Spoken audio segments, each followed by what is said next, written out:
दोस्तों, अस्सलाम वालेकुम। मैं हूं नूर और आप लोग देख रहे हैं हमारी एडोब फोटोशॉप लर्निंग सीरीज़। पिछली क्लास में हमने फाइल मेन्यू को डिटेल में समझा था और आज हमारी तीसरी क्लास है। आज की क्लास में हम फोटोशॉप के बाएं जाने मौजूद टूल बार को समझेंगे। एक इम्पोर्टेंट बात, आज हम इन टूल्स को प्रैक्टिकल यूज़ नहीं करेंगे। आज की क्लास में हम सिर्फ ये सीखेंगे कि टूल्स क्या होते हैं और किस काम के लिए इस्तेमाल होते हैं, ताकि जब हम अगली क्लास में प्रैक्टिकल करें तो आपको पहले से ही क्लियर आइडिया हो, मतलब आइडिया क्लियर हो कि ये क्यों यूज़ कर रही है। दोस्तों, फोटोशॉप में असल डिज़ाइनिंग ज़्यादातर इन्हीं टूल्स की मदद से होती है, इसलिए टूल्स को समझना बहुत ज़रूरी है। अब फोटोशॉप की स्क्रीन के लेफ़्ट साइड पर जाएं। यहाँ आपको बहुत सारे टूल्स नज़र आएंगे। शुरू में ये टूल्स ज़्यादा लगते हैं, लेकिन एक बार समझ आ जाए तो फोटोशॉप बहुत आसान हो जाता है। तो आइए एक एक टूल्स को आसान अल्फाज में समझते हैं।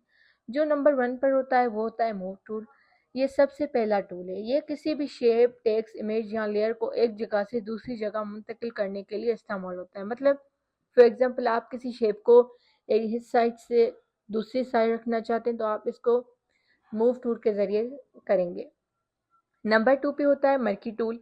ये टूल सिलेक्शन के लिए इस्तेमाल होता है। इसकी मदद से हम स्क्वायर, रेक्टेंगल शेप या किसी भी एरिया को सिलेक्ट कर सकते हैं। सादा अल्फाज में किसी एरिया या किसी चीज़ को सिलेक्ट करना।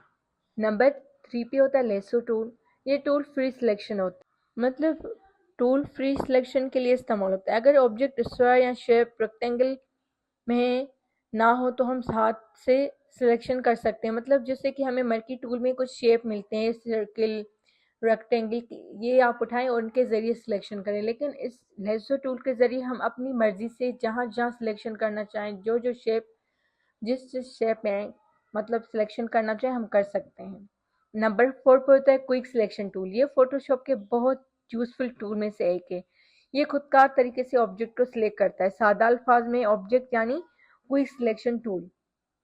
नंबर 5 पर होता है क्रॉप टूल। ये टूल इमेज को गैर ज़रूरी हिस्से को रिमूव करने के लिए इस्तेमाल होता है। जैसे हम मोबाइल में हमारे पास कोई इमेज होती है, हम उसे क्रॉप करना चाहते हैं तो ये वही टूल होता है। आप इसके ज़रिए किसी चीज़ को क्रॉप कर सकते हैं। फॉर एग्जांपल, एक बड़ा बैनर बना हुआ है, आप सिर्फ उसमें एक इमेज दिखाना चाहते हैं तो आप उसको क्रॉप करके सिर्फ इमेज ही शो करवा सकते हैं। नंबर 6 पर होता है आई ड्रॉपर टूल। ये टूल इमेज से कलर पिक करने के लिए इस्तेमाल होता है। सादा अल्फाज में कलर पिक करना, मतलब अगर जैसे पेन टूल होता है ना, हम पेन टूल नहीं सॉरी जैसे मतलब हम किसी कलर शेप में हमारा कोई कलर है, हम चाहते हैं इसका कलर हम अपनी मर्जी से रखें तो हम ये उठा के उस कलर पर क्लिक करेंगे और ऑटोमेटिकली हमारा भी दूसरा कलर चेंज हो जाएगा। नंबर 7 पर होता है ब्रश टूल। ये टूल पेंटिंग और कलरिंग के लिए इस्तेमाल होता है। मतलब ब्रश टूल, आप किसी शेप के अंदर कलर फिल करना चाहते हैं, ये ब्रश टूल को आपको ये एक कलर दें और उसमें आप पेंटिंग कर सकते हैं। नंबर 8 पर होता है इरेजर टूल। यहाँ आप इरेजर टूल से मतलब इस लफ्ज़ से ही समझ गए होंगे कि इरेजर टूल हम क्यों इस्तेमाल करते हैं। इरेजर मतलब मिटाना।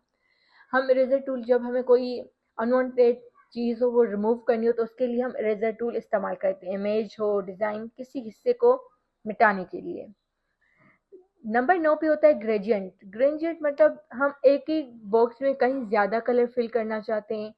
फॉर एग्जांपल, हमारे पास एक शेप है, उसके पास से उसमें सिर्फ एक ही कलर है, वो है रेड। अब आप चाहते हैं कि इसमें पिंक भी हो, ऑरेंज भी हो, ग्रीन भी हो, तो हम क्या करेंगे, ग्रेडियंट टूल की मदद से हम कलर ज़्यादा करेंगे। नंबर 10 पे होता है टाइप टूल। टाइप टूल का मतलब टेक्स्ट लिखने के लिए इस्तेमाल होता है। मसलन आप किसी बैनर में टेक्स्ट लिखना चाहते हैं या आप अपने बैनर पे कैनवस पर टेक्स्ट लिखना चाहते हैं, कुछ करना चाहते हैं, अक्षर लिखना चाहते हैं, लफ्ज़, उसके लिए आप मतलब हम टाइप टूल यूज़ करते हैं। नंबर 11 पे होता है pen tool.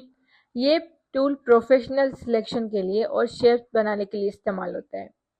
For example, pen tool की मदद से आप कोई अपनी परफेक्ट पाथ में अपनी मर्जी से कोई शेप बनाना चाहते हैं। जैसे कि हमारे पास रेक्टेंगल है, लेकिन आप चाहते हैं नहीं, मैं इसको किसी और शेप में कन्वर्ट करूं, तो आप उसको पेन टूल के ज़रिए किसी और चीज़ में कन्वर्ट कर सकते हैं। ये ना मैं आपको प्रैक्टिकल तौर पर समझाऊंगी, कल की लेक्चर में मैं आपको बताऊंगी कि ये मतलब कैसे होता है। फिलहाल आपको मैं जस्ट इंट्रोडक्शन दे रही हूँ ताकि आपको एक कॉन्सेप्ट क्लियर हो जाए कि ये टूल्स हम यूज़ करते हैं। नंबर 12 पे होता है शेप। शेप टूल मतलब क्या होता है, यहाँ शेप पड़े होते हैं।